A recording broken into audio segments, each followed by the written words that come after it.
Hello my dear students, this is Meera and you are watching my YouTube channel English सीखें। आज मैं फिर से आप लोगों के लिए एक बहुत ही अच्छा वीडियो लेकर आई हूँ जिसमें मैं आपको डेली यूज सेंटेंसेस का प्रैक्टिस करवाऊंगी। और ये बहुत ही अच्छा वे है जिसमें हम मूवीज़ को यूज करके उनके सबटाइटल्स को यूज करके अपने इंग्लिश को प्रैक्टिस कर सकते हैं, क्योंकि मूवीज़ में जितने भी होते हैं वो लगभग हमारे डेली यूज सेंटेंसेस ही यूज होते हैं। तो चलिए बिना टाइम वेस्ट किए आज का वीडियो स्टार्ट करते हैं। आज का पहला सेंटेंस है, भाई साहब मुझे कुछ पैसों की ज़रूरत थी। Brother I need some money. यहाँ पे आपको लग रहा होगा कि ज़रूरत थी है और यहाँ पे प्रेजेंट इंडेफिनिट का केस बन गया है, प्रेजेंट इंडेफिनिट में ट्रांसलेट किया हुआ। तो ये इसलिए क्योंकि हम लोग बोलते हैं ना, जब भी हम किसी से कॉल में बात कर रहे होते हैं दैट टाइम हम बोलते हैं मैं मीरा बोल रही थी, या फिर मैं ये श्याम बोल रहा था मतलब बोल रहे हैं, प्रेजेंट में काम कर रहे हैं लेकिन पास्ट का बात बोलते हैं। इस तरह से सेंटेंसेस हम बोलते हैं। तो वो यही बात हो रहा है। मुझे भाई साहब मुझे कुछ पैसों की ज़रूरत थी। Brother I need some money. मुझे अभी करंटली ज़रूरत है, लेकिन इस तरह से बोलने का जो तरीका होता है वो थोड़ा बहुत चेंज होता है। Brother I need some money. आपको कितने पैसों की ज़रूरत है, ये पूछ रहे हैं इनके दोस्त। आपको कितने पैसों की ज़रूरत है। How much money do you need. How much money do you need. जहाँ पे हम मच और मैनी का यूज आप लोग अगर नहीं पढ़े होंगे तो मैं बता देती हूँ। मच वहाँ पे यूज करते हैं जहाँ पे हम किसी चीज़ को काउंट नहीं कर पाते हैं, और जहाँ पे हम लोग किसी चीज़ को काउंट कर पाते हैं वहाँ पे हम लोग मैनी का यूज करते हैं। यहाँ पे हम मनी को काउंट नहीं ना कर सकते हैं, तो इसलिए यहाँ पे मच का यूज किया गया। How much money do you need. और यहाँ पे फिर से प्रेजेंट इंडेफिनिट टेंस का यूज किया गया है, जहाँ पे इसका बनाने का स्ट्रक्चर होता है subject plus main verb plus S plus object. मुझे 1 करोड़ रुपए की ज़रूरत है। I need 1 crore. 1 करोड़, करोड़ को CR भी लिखते हैं, CR भी लिखते हैं शॉर्टकट में। I need 1 crore. मुझे 1 करोड़ की ज़रूरत है। यहाँ पे नीड का मतलब जहाँ पे हम लोग किसी चीज़ की ज़रूरत होता है वहाँ पे हम लोग नीड का यूज़ करते हैं, ज़रूरत। लेकिन आप लोग देखे होंगे कि टू का भी यूज़ होता है, need to. Need to, to लगने का मतलब है कि उसके बाद कोई वर्ब होने वाला है, कोई काम करने वाला। जैसे कि मुझे अपने होमवर्क बनाने की ज़रूरत है। I need to do my homework. लेकिन यहाँ पे किसी नाउन की ज़रूरत है ना, पैसा तो एक नाउन है। जहाँ पे हम लोग नाउन का यूज करते हैं वहाँ पे सिर्फ हम लोग टू का यूज नहीं करते हैं, सिर्फ नीड का यूज करते हैं। इतनी छोटी सी बात को आप डरते हुए क्यों बोल रहे हैं। Why are you saying such a small thing in fear. Why are you saying such a small thing in fear. इतनी छोटी सी बात को आप डरते हुए क्यों बोल रहे हैं। Why are you saying such a small thing in fear. In fear करने का मतलब है डरते हुए, या फिर बहुत कोई कांपते हुए भी डर से बोलता है। जैसे किसी को कुछ मांगना तो डर ही ना हुआ एक तरह से। तो फियर, फियर यहाँ पे डर होता है। और यहाँ पे यूज किया गया है प्रेजेंट कंटिन्यूअस टेंस का, जिसका बनाने का स्ट्रक्चर होता है subject plus helping verb. Helping verb में अब कौन कौन है, इज, एम या are, plus V4 plus object. और जहाँ पे हम लोग सिंपली टेंस बनाते हैं इज एम आर का और भी यूज होता है। जैसे कि हम बोलते हैं ना, मैं एक डॉक्टर हूँ, मैं एक डॉक्टर हूँ, आई एम अ डॉक्टर। या फिर मैं एक शिक्षक हूँ, आई एम अ टीचर। तो ये सब नाउन के लिए यूज होता है, तो वहाँ पे भर फोर का ये सब का कोई ज़रूरत नहीं होता। इज एम आर का इस तरह से भी यूज होता है। और अगर हम किसी वर्ब के साथ यूज कर रहे हैं, जैसे मैं वीडियो बना रही हूँ, मैं वीडियो बना रही हूँ, आई एम मेकिंग वीडियो। तो यहाँ पे एम का यूज हुआ है, तो यहाँ वर्क चल रहा है, इसलिए यहाँ पे बिफोर का यूज करेंगे। तो यहीं पे ये बोल रहा है why are you saying such a small thing in fear. ठीक है, आप कल सुबह 10 बजे पैसे ले लेना। All right, you take the money tomorrow morning at 10 AM। All right की जगह आप ओके भी यूज कर सकते हैं, वेल भी यूज कर सकते हैं। तो यहाँ पे कुछ भी आप यूज कीजिए, कोई रिस्ट्रिक्शन नहीं है। यहाँ पे क्या बोल रहा है, ठीक है आप कल सुबह 10 बजे पैसे ले लेना। या फिर ऐसे भी बोलते हैं ना, ठीक है आप कल सुबह 10 बजे पैसे ले लीजिएगा। लीजिएगा मतलब यहाँ पे विल का आपको लगेगा, विल का यूज कर रहे हैं, लेकिन नहीं, ये सिंपल टेंस में ही हम लोग बोल रहे हैं कि कल पैसे ले लीजिएगा, या फिर कल पैसे ले लेना। दोनों का मीनिंग तो एक ही निकल रहा है। तो यहाँ पे बोल सकते हैं you take the money tomorrow morning at 10 AM। और यहाँ पे you take the money tomorrow at 10 AM भी बोल सकते हैं, मॉर्निंग बोले या ना बोले, 10 AM का ही मतलब होता है कि सुबह 10 बजे। तो आप शॉर्टकट में इस तरह भी बोल कर निकल सकते हैं, you take the money tomorrow 10 AM, at 10 AM। मैं इन बच्चों को अब और नहीं संभाल सकता हूँ। मैं इन बच्चों को अब और नहीं संभाल सकता हूँ। संभालने का मतलब क्या होता है? उनका ख्याल रखना, उनकी हरकतों पर ख्याल रखना कि वो कहाँ पे शैतानी कर रहे हैं, कहाँ पे नटखटपंती कर रहे हैं, या फिर कहाँ उन लोग जा रहे हैं, क्या खा रहे हैं, कैसे पढ़ रहे हैं, ये सब चीज़ों को बोलते हैं। तो I can't handle these kids any more. I can't handle these kids any more. Handle का मतलब होता है कि संभालना और उनकी केयर करना, और एनीमोर का मतलब होता है, आप यहाँ पे किड्स के जगह चिल्ड्रेन भी यूज कर सकते हैं, और चिल्ड्रेन के जगह चिल्ड्रंस नहीं यूज कर सकते। क्यों? क्योंकि चिल्ड्रेन का मतलब ही होता है प्लूरल वर्ब, प्लूरल नॉन है वो, क्योंकि चाइल्ड सिंगुलर होता है, प्लूरल उसका क्या होता है? चिल्ड्रेन। तो यहाँ पे इस तरह से भी बोल सकते थे, I can't handle this children any more. और कांट का मतलब क्या होता है? Can not. कैन नॉट को जहाँ पे हम लोग किसी चीज़ को नहीं कर पाते, नहीं सकते हैं, सकना, किसी भी चीज़ को सकना मतलब एबिलिटी को अपना शो करना, वहाँ पे हम लोग कैन का यूज करते हैं। यह बच्चे मुझे बहुत परेशान करते हैं। यह बच्चे मुझे बहुत परेशान करते हैं। These kids bother me a lot. Bother का मतलब होता है परेशान करना। अब बोदर परेशान करना या तंग करना, और यहाँ पे फिर से किड्स का यूज हुआ है, चिल्ड्रन का, चिल्ड्रन भी यूज कर सकते हैं। दीज का मतलब क्या होता है? जो हमारे सामने हो, दीज और दैट। दीज का यूज वहाँ पे करते हैं जहाँ पे कोई चीज़ हमारे सामने हो, लेकिन प्लूरल में अगर हम उससे यूज करते हैं तब दीज करेंगे। जैसे कि एक से अधिक हो तो वहाँ पे plural, these children, these kids. अगर एक बच्चा हो तो दिस चाइल्ड या फिर दिस किड यूज करेंगे, वहाँ पे दीज का यूज नहीं करेंगे, क्योंकि दीज प्लूरल है और दिस सिंगुलर है। इसलिए यहाँ पे दीज का जो सामने हो और प्लूरल में हो, प्लूरल नॉन हो, वहाँ पे हम लोग दीज का यूज करते हैं। बोदर का मतलब होता है परेशान करना, तंग करना, और अलॉट का मतलब होता है बहुत ज़्यादा, बहुत ही ज़्यादा, अलॉट। यह बच्चे मुझे बहुत परेशान करते हैं। This kids bother me a lot. पापा ये बच्चे हैं, थोड़ी बहुत तो मस्ती करेंगे ही। Papa these are children. Papa these are children, they will do a little bit of fun. They will do a little bit of fun. और यहाँ पे गाइज आप लोगों को फन, फन का मतलब तो होता है मस्ती करना, ये पता ही, लेकिन जब हम बोलते हैं ना थोड़े बहुत शैतानी करेंगे ही, तो शैतानी का ही मतलब होता है, जैसे नॉटी ही होते हैं ना शैतान बच्चे, तो उन लोग को इविल नहीं बोलेंगे या डेविल नहीं बोलेंगे, उन लोगों को बस बोलेंगे मस्ती में जैसे होते हैं तो उन लोग को नॉटी बोलेंगे। पापा ये बच्चे हैं, थोड़ी बहुत तो मस्ती करेंगे ही। Papa these are children, they will do a little bit of fun. तो यहाँ पे विल का यूज किया गया है। विल का मतलब फ्यूचर इंडिफिनिट टेंस, जिसका बनाने का स्ट्रक्चर होता है सब्जेक्ट प्लस शैल या will plus verb one plus object. और यहाँ पे जब भी यूज करेंगे V1, यानी कि जो मेन वर्ब होगा वो हमेशा V1 ही होगा। मैं अब बच्चों की जिम्मेवारी से मुक्त होना चाहता हूँ। Now I want to be free from the responsibility of children. मैं अब बच्चों की जिम्मेवारी से मुक्त होना चाहता हूँ। Now I want to be free from the responsibility of children. यहाँ पे रिस्पॉन्सिबिलिटी का मतलब क्या होता है? जिम्मेवारी। जिम्मेवारी, किसी काम को करने का आपको जिम्मेवारी मिलता है तो उसे रिस्पॉन्सिबिलिटी बोलते हैं। और यहाँ पे वांट टू का फिर से यूज हुआ है। ये तो टेंस आपको दिख रहा है कि यहाँ पे प्रेजेंट इंडेफिनिट टेंस का यूज किया गया है, जहाँ पे सिंपल टेंस है। यहाँ पे हर एक जगह वर्ब वन का ही यूज होगा।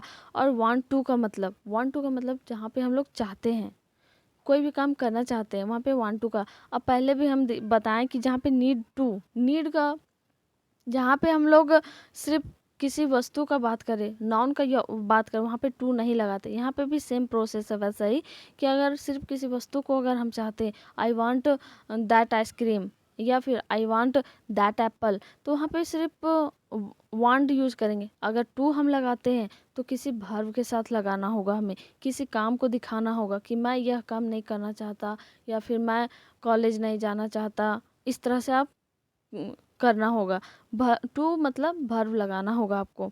Free from the responsibility of children, यानी कि जिम्मेवारी से मुक्त होना, बच्चों की जिम्मेवारी से मुक्त होना। अंजलि, मेरे बाहर जाने के बाद घर में कोई आया था क्या? ये पूछ रहा है अपनी। ये मूवी आप लोगों ने देखा ही होगा, शायद बहुत कोई ने देखा होगा, कि हंगामा 2 का है। इनका तो ये प्रेस रावल है, इनका नाम हमको अच्छे से याद नहीं आ रहा है, बट ये बोल रहे हैं, जो शिल्पा शेट्टी है इनकी वाइफ का रोल की है, वो उनको ये पूछ रहे हैं, अंजलि मेरे बाहर जाने के बाद घर में कोई आया था क्या? अंजलि नाम सुन करके एक और मूवी याद आ गया, कौन? अंजलि मेरे बाहर जाने के बाद घर में कोई आया था क्या? अंजलि किसमें नाम रहता है? धड़कन मूवी में शिल्पा शेट्टी का। तो वो हम जब मैं फर्स्ट टाइम देखी तो हमको वही याद आ गया, अंजलि नाम सुन करके, धड़कन मूवी। तो ये पूछ रहे हैं, अंजलि मेरे बाहर जाने के बाद घर में कोई आया था क्या? Anjali, did anyone come to the house after I went out? Went out यहाँ पे यूज किया गया, यानी कि V2। उसके बाद पहले भी आप लोग देख रहे होंगे कि डिड का यूज किया। तो पहले में क्या है, did anyone come to the house after I went out.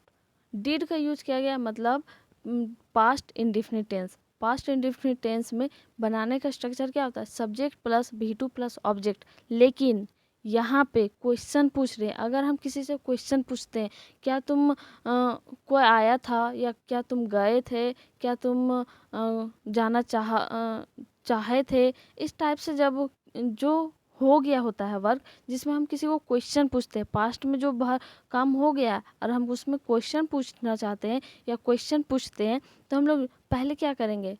Past indefinite tense का जो क्वेश्चन पूछने का स्ट्रक्चर होता है उसका थोड़ा सा डिफरेंट होता है बनाने का स्ट्रक्चर।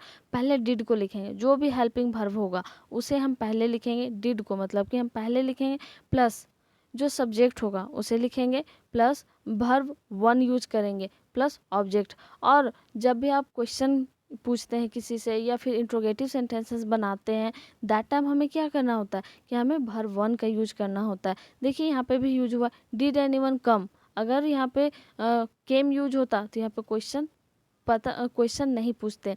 तो did anyone come to the house after I went out. I went out यहाँ पे मतलब हम बाहर गए, उसके बाद कोई आया था क्या? वेंट यहाँ पे V2 यूज हुआ, ये भी है पास्ट इंडेफिनिट टेंस में ही। नहीं, कोई भी नहीं आया था। No, nobody came. यहाँ पे फिर से सेंटेंस उसी टेंस में है, पास्ट इंडेफिनिट टेंस में, कि सिंपली बोलिए नहीं, कोई नहीं आया था, कोई भी नहीं आया था। No, nobody came. यहाँ पे V2 का यूज किया गया, यानी कि subject plus V2 plus object जो होता है उसमें ये सेंटेंस बेस्ड है। नोबडी केम, कोई नहीं आया था। गाइज, मुझे सपोर्ट करते रहिए और मेरे वीडियो को लास्ट तक ज़रूर देखें, और जहाँ पे भी आपको डाउट होता है उसे आप मुझे पूछिए, और साथ ही साथ अपने फ्रेंड्स के साथ मेरे वीडियोज़ को शेयर कीजिए एंड कीप सपोर्टिंग मी। फिर यह सिगरेट किसने पी? सिगरेट का बात सिगरेट पकड़ा के दिखा रहे हैं कि यह सिगरेट किसने पी। या फिर इस तरह से भी हम लोग पूछते हैं, तो फिर यह सिगरेट किसने पी? तो इसमें सेम इसी तरह पूछेंगे, then who smoked this cigarette. Then who smoked this cigarette. Smoke का मतलब होता है धूम्रपान करना। धूम्रपान करने में सिगरेट भी आता है, बहुत तरह के आइटम्स आते हैं। अब मुझे तो उतना अच्छे से पता नहीं है, बट फिर भी कुछ कुछ और आते हैं जिसमें स्मोकिंग होता है। तो यहाँ पे then who smoked this cigarette, ये स्पेशली सिगरेट के बारे में बात कर रहे हैं दिखा करके, इसलिए यहाँ पे सिगरेट का जिक्र किया गया है। यहाँ पे अगर हम सिर्फ बोलते किसने धूम्रपान किया, तो that term then who smoked बोलते, यहाँ पे दिखा करके बोल रहे हैं स्पेशली कि सिगरेट के बारे में, तो इसलिए यहाँ पे बोला गया then who smoked this cigarette. ये भी पास्ट इंडेफिनिट टेंस में ही बेस्ड है, इसलिए यहाँ पे then who smoked this cigarette. मेरे पीठ पीछे ऐसा गंदा काम करती हो, ये बोल रहे हैं, यानी कि शिल्पा शेट्टी को अंजलि को बोल रहे हैं कि इनको पता नहीं है, इनको लग रहा है कि वो ही पी है सिगरेट, इसलिए ये बोल रहे हैं। या हम लोग भी अपने जो हमें पता नहीं रहता है, कोई हमारे पीठ पीछे कुछ गलत काम करे, हमारे बारे में गलत बोले या फिर हमारे बातों को ना माने, तो उस टाइम हम लोग बोलते हैं मेरे पीठ पीछे ऐसा गंदा काम करती हो। Do you do such dirty things behind my back. Do you do such dirty things behind my back. Behind का मतलब होता है पीछे। जैसे में क्या बोलते हैं, मेरे घर के पीछे एक पेड़ है, there is a tree behind my house, there is a tree behind my house. या फिर बोलते हैं ना मेरा घर मंदिर के पीछे है, my house is behind the temple, my house is behind the temple. ये टेंस है ये स्ट्रक्चर किस टेंस में, प्रेजेंट इंडेफिनिट टेंस में। तो इसका क्या है, डू का यूज हुआ है, यानी कि क्वेश्चन हम पूछ रहे हैं इसलिए जो हेल्पिंग वर्ब होगा वो पहले आएगा। यानी कि इसका जो बनाने का स्ट्रक्चर होता है सिंपली अफर्मेटिव के लिए होता है, वो subject plus do, subject plus main verb plus S plus object. लेकिन जब हम किसी से क्वेश्चन पूछते हैं तो क्या होता है, हेल्पिंग वर्ब वो पहले आ जाता है, डू या डज पहले आएगा। तो यू का यूज हुआ है यहाँ पे, यानी कि तुम, तो उसके लिए डू का यूज करते हैं, डू यूज करते हैं इसलिए यहाँ पे पहले डू यानी कि डू आया है, उसके बाद subject plus verb one plus object. तो ये बोल रहे हैं do you do such dirty things behind my back. Behind my back कहने का मतलब है मेरे पीठ पीछे, और डर्टी थिंग्स को तो पता ही है गंदा काम जो होता है वो। और ऐसा जहाँ पे भी ऐसा वैसा ऐसा काम वैसा काम, तो वहाँ पे हम सच थिंग्स बोलेंगे, सच थिंग्स या सच वर्क। प्लम्बर वाला आया था, प्लम्बर वाला आया था, शायद उसने सिगरेट पिया होगा। ये शिल्पा शेट्टी रिप्लाई कर रही है, यानी कि अंजलि रिप्लाई कर रही है, the plumber had come, the plumber had come, maybe he must have smoked a cigarette, the plumber had come, maybe he must have smoked a cigarette। यानी कि यहाँ पे हैड का यूज किया गया, हैव का वर्ब थ्री है had, तो यहाँ पे बोल रहा है द प्लम्बर हैड कम, उसने आया था। तो क्या ये प्रेजेंट परफेक्ट टेंस में बेस्ड है ये सेंटेंस। इसका बनाने का स्ट्रक्चर होता है सब्जेक्ट प्लस हैव या has plus verb three plus object. और यहाँ पे आप लोग सेकेंड सेंटेंस में आप लोग देखिएगा, may be he must have smoked a cigarette. May be use कहाँ करते हैं, जहाँ हम लोग को कंफर्म नहीं पता होता है, मतलब कोई भी काम शायद में होता है। शायद मैं गया था, मतलब शायद मैं गया था किसी पार्टी में बहुत दिन पहले गए हों, या फिर हमको पता नहीं रहता शायद मैं गया था, maybe I went, maybe I went, ऐसे हम बोलते हैं ना शायद मैं गया था। यार मस्ट हैव का ये सब जो होता है, मस्ट हैव मे है, मे ये सब यूज कहाँ करते हैं, मस्ट हैव कैन हैव, इस टाइप का बहुत सारे क्लासेस हैं जो हम लोग यूज करते हैं, हेल्पिंग वर्ब्स है जो यूज करते हैं हम लोग पास्ट को डिफना, मतलब पास्ट में जो वर्क हुआ है, जो वर्क पास्ट में हुआ उसे प्रेजेंट करने के लिए। जैसे कि he must have left the house, वो जरूर घर छोड़ दी होगी, यानी कि घर से निकल गई होगी। इस तरह से बोलते हैं जो काम हम लोग का पास्ट में हो गया लेकिन हम लोग एक तरह से कंफर्म हो, मतलब कंफर्म होते हैं कि हाँ ये हुआ है, ये घर छोड़ दिया है, मतलब तो वहाँ पे हम लोग मस्ट हैव का यूज करते हैं। ये कंफर्म है लिटिल वाइट की प्लम्बर वाला आया था, शायद उसी ने ही पिया होगा। तो ये बोले the plumber had come, may be he must have smoked a cigarette. तुमने पहले क्यों नहीं बताया, ये जो प्रेस रावल है वो बोल रहे हैं शिल्पा शेट्टी को, why didn't you tell me, या फिर tell earlier, why didn't you tell earlier. यहाँ पे why didn't you tell me earlier भी बोलिएगा तो उसमें कोई गलती नहीं है, क्योंकि मुझे ही ना बताने का बात कर रहा है। तो यहाँ पे why didn't you tell earlier, और डिड नॉट है यूज, यानी कि डिडंट इसका शॉर्ट्स, डिड नॉट को शॉर्ट में हम लोग डिडंट बोलते हैं, लेकिन इसका अगर हम अपने स्पीकिंग को और ज़्यादा फास्ट करना चाहते हैं तो ऐसे शॉर्टकट्स को हम लोग यूज करना चाहिए। Why didn't you tell earlier, यहाँ पे फिर से पास्ट इंडेफिनिट टेंस का यूज किया गया है, जहाँ पे नेगेटिव सेंटेंस है उसका बनाने का जो स्ट्रक्चर होता है नेगेटिव सेंटेंस में वो क्या होता है, subject plus did plus not plus verb one plus object. मैं पहले भी बताई थी कि जहाँ पे हम लोग नेगेटिव सेंटेंसेस बनाए या फिर इंट्रोगेटिव सेंटेंसेस बनाए वहाँ पे हम लोग वर्ब वन का यूज करते हैं, और अर्लियर का मतलब होता है पहले। मैं भूल गई थी अभी याद आया, ये बोल रही है मैं भूल गई थी अभी याद आया। I forgot just remembered, I forgot just remembered, मैं भूल गई थी अभी याद आया। हम लोग के साथ भी होता है कुछ काम जो हम भूल जाते हैं, बस जस्ट याद होता है, दैट टाइम हम लोग बोल सकते हैं I forgot, I just remembered. या फिर आई एक और बात, ये बोल रही है शिल्पा शेट्टी, एक और बात, आपको सोच समझकर कुछ भी बोलना चाहिए। One more thing, one more thing, you should say anything thoughtfully. Thoughtfully का कहने का मतलब होता है सोच समझकर। One more thing you should say anything thoughtfully. यहाँ पे भी क्या किया गया, बस यूज किया गया सिंपल टेंस का। फर्स्ट में क्या, एक बात और वन मोर थिंग ये हो गया। लेकिन सेकेंड जो सेंटेंस है, you should say anything thoughtfully, वहाँ पे शुड का यूज किया गया। शुड का जहाँ पे हम किसी को एडवाइस देते हैं, एडवाइस करते हैं कि ये काम करना चाहिए, या फिर तुम्हें अपना काम अपने से करना चाहिए, या इस तरह से जहाँ पे हम एडवाइस देने का काम करते हैं या कोई हमें एडवाइस देता है, दैट टाइम हम लोग शुड का यूज करते हैं।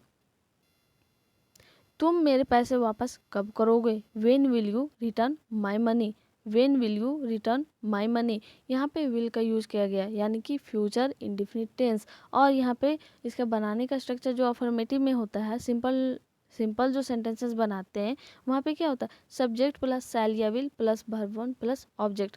लेकिन यहाँ पे हम लोग किसी से क्वेश्चन पूछ रहे हैं, तो क्या हुआ, वेन का यूज हुआ, यानी कि डबल इंट्रोगेटिव सेंटेंस है। इसलिए जहाँ पे भी हम किसी से क्वेश्चन पूछते हैं, पहले भी बताइए कि जहाँ पे हम क्वेश्चन पूछते हैं किसी से, तो जो WH फैमिली का जो भी होगा, अगर कब क्यों कैसे अगर बीच में लगा हुआ तब, अगर पहले लगा हो रहता तो जैसे मैं क्या, तो क्या कब क्या, ये सब अगर शुरू में लगा हुआ रहता है तो हम लोग सिर्फ सीधा हेल्पिंग वर्ब को लिखते हैं। लेकिन जब कब क्यों कैसे ये सब अगर लगा हुआ रहता है बीच में, डबल इंट्रोगेटिव सेंटेंसेस जब बनाते हैं, दैट टाइम हमें WH फैमिली को पहले लिखना होता है, उसके बाद helping verb plus subject plus verb one plus object. तो ये बोल रहा है when will you return my money, तुम मेरे पैसे वापस कब करोगे, when will you return my money. और रिटर्न का मतलब होता है वापस करना। इसने 1 लाख रुपए मुझसे उधार लिए हैं, he has borrowed 1 lakh rupees from मी। 1 लाख या फिर लाख भी आप इंग्लिश में अगर लाख बोलते हैं वो भी गलत नहीं है, क्योंकि बहुत ऐसे वर्ड्स होते हैं जिनको हम इंग्लिश में भी सेम हिंदी के जैसा ही बोलते हैं। He has borrowed 1 lakh rupees from me. Borrow का मतलब होता है उधार लेना, और बोरोड यहाँ पे यूज किया गया, यानी कि वर्ब 3। यहाँ पे हैज़ का यूज है, यानी कि प्रेजेंट परफेक्ट टेंस, इसलिए यहाँ पे बोरो को बोरोड किया गया।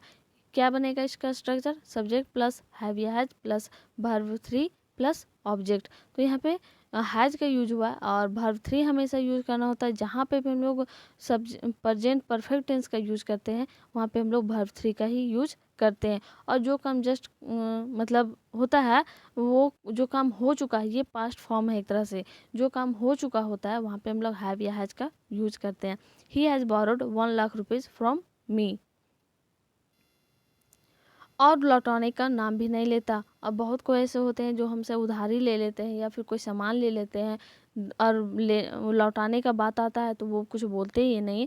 दैट टाइम ये बोल रहा है and does not even take the name of returning, and does not even take the name of returning. और आप लोग को यहाँ पे लग रहा होगा कि सिंपल टेंस में, यानी कि प्रेजेंट इंडेफिनिट टेंस में डज नॉट यूज हुआ है, मतलब सिंपल इंडेफिनिट टेंस में। लेकिन हम बताएं हैं कि ऑफ जहाँ पे भी यूज़ करते हैं, ऑफ के बाद भर्व, अगर ऑफ के बाद कोई भी भर्व यूज करते हैं तो वहाँ पे भर्व फोर का यूज करते हैं। इसलिए ये बोल रहा है and does not even take the name of returning, and does not even take the name of returning, और लौटाने का नाम भी नहीं लेता। इसको पीटो क्योंकि इसने मुझसे भी उधार लिए हैं। Beat him because he has borrowed from me too. Too last में लगाने का मतलब मुझसे भी, अगर बोरोड टू अगर यूज करते हैं तो उधार भी हो जाएगा, इसलिए जो टू यूज करते हैं वो थोड़ा सोच समझ करके और कंसंट्रेट करके यूज करना है। ये बोल रहा है इसको पीटो क्योंकि इसने मुझसे भी उधार लिए हैं। Beat him because he has borrowed from me too, यहाँ पे भी प्रेजेंट परफेक्ट टेंस का ही यूज किया गया है। एंड गाइज, मेरे वीडियो को यहाँ तक देखने के लिए दिल से शुक्रिया। और जहाँ पे भी आपको किसी भी तरह का भी अगर प्रॉब्लम होता है किसी क्वेश्चन में, या फिर किसी भी टाइप का क्वेश्चन हो आपके इंग्लिश से रिलेटेड, वो मेरे किसी भी वीडियो के कमेंट बॉक्स में आप कमेंट कीजिए, मैं उसे ज़रूर रिप्लाई करूँगी आंसर के साथ। Thanks for watching my video. Thank you guys. मेरे वीडियो को ज़रूर से ज़रूर अपने फ्रेंड्स के साथ शेयर करें, और मेरे चैनल को अगर अभी तक आपने सब्सक्राइब नहीं किया है तो प्लीज़ सब्सक्राइब कर दें, और मेरी वीडियो को लाइक ज़रूर करें। Thank you.